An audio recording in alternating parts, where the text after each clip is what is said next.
Well, for most people, the name Ford Taurus doesn't really hold any sort of significant value. Maybe people think of rental cars or commuter cars or cars with crazy beige interiors, but underneath that nameplate is perhaps one of the most weirdest, boldest, most misunderstood car that America ever built. Let's talk about the Ford Taurus SHO today. There's about 20 inches of snow out on the ground today, and I have really nothing better to do than talk about one of the most misunderstood and perhaps one of the most slept on cars of the late 80s and early 90s. I've posted a few videos about the SHO Taurus and they seem to attract a lot of attention, so I decided to make a full-length video about it, kind of going over the history and these cars that are going for auctions and why they're bringing up so much attention. In the early 1980s, Ford had a problem. They needed a modern, efficient engine, and Yamaha had the engineering expertise to make that happen. In 1984, Ford and Yamaha signed a contract to develop a high-revving dual overhead cam V6, originally based on Ford's Vulcan architecture. There has been long confusion about whether this engine was meant for a mid-engine sports car project known internally as GN34, but patents and prototypes strongly suggest that the Taurus was always the primary target for this engine. And honestly, I think that makes it even cooler because by 1989, Ford had released the first-gen Ford Taurus SHO. This was the original SHO, and it looked the most like a Taurus, which I think was the point. Under the hood sat a Yamaha-built 3-liter dual overhead camshaft V6 making 220 horsepower, revving to 7,000 RPM, and paired exclusively with a 5-speed manual transmission, which was the only manual Taurus you could buy at the time. And the performance numbers shocked everyone. The 0 to 60 time was 6.6 seconds.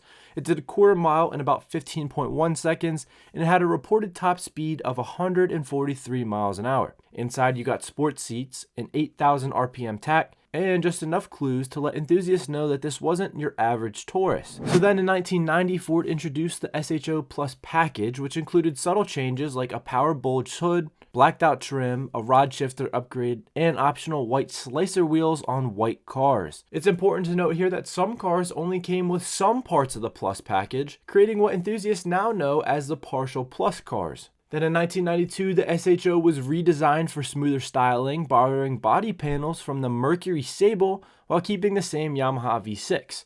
It was still manual, it was still high revving, and it was still super weird. But Ford made a big decision in 1993. They added an automatic transmission option. To make this work, Yamaha had to enlarge the engine to 3.2 liters, bumping the torque to 215 pound-feet of torque, though horsepower remained the same on paper. Enthusiasts later discovered the automatic cars used milder cam profiles to keep the output unchanged. So at the time, you had the purists who preferred the manual version of this car, but you had the automatic that was supposed to help boost the sales, but it didn't really do that, because listen to this. The third generation SHO came out around 1996, and this was the V8 era, and this was also the most controversial SHO of the entire lineup. For 1996, Ford ditched the V6 and the manual transmission entirely. They added a 3.4 liter V8 with an aluminum block by Cosworth. It also included cylinder heads by Yamaha and made 235 horsepower through a front-wheel drive and automatic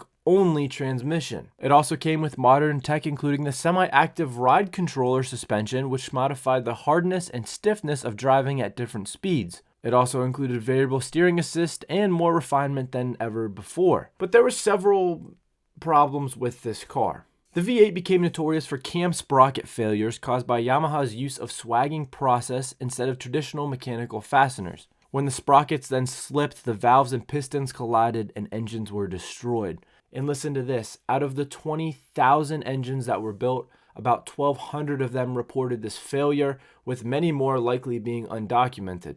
There were fixes for this, including welding or pinning the cams, but many of the cars never received them, and as a result, enthusiasts were very cautious about buying this car, and then the values just went down. So the third gen SHO are the cheapest, but they're also the riskiest due to this problem. And then after 1999, the SHO quietly vanished.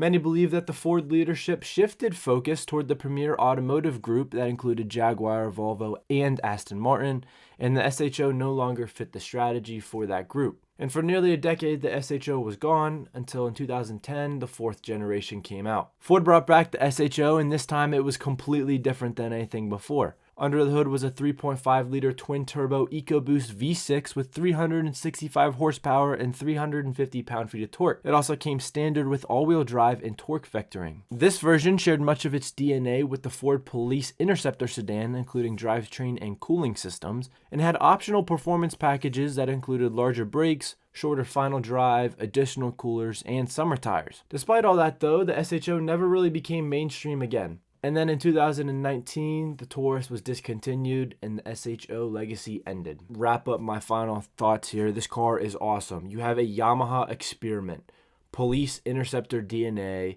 just randomly throwing V8s into a car to see if it works, turbo all-wheel drive muscle car, and Ford just throwing shit at the wall and hoping it sticks. I mean, that's what this was. No one's making cars like this anymore. You know, everything's now electric and hybrid, and it's boo.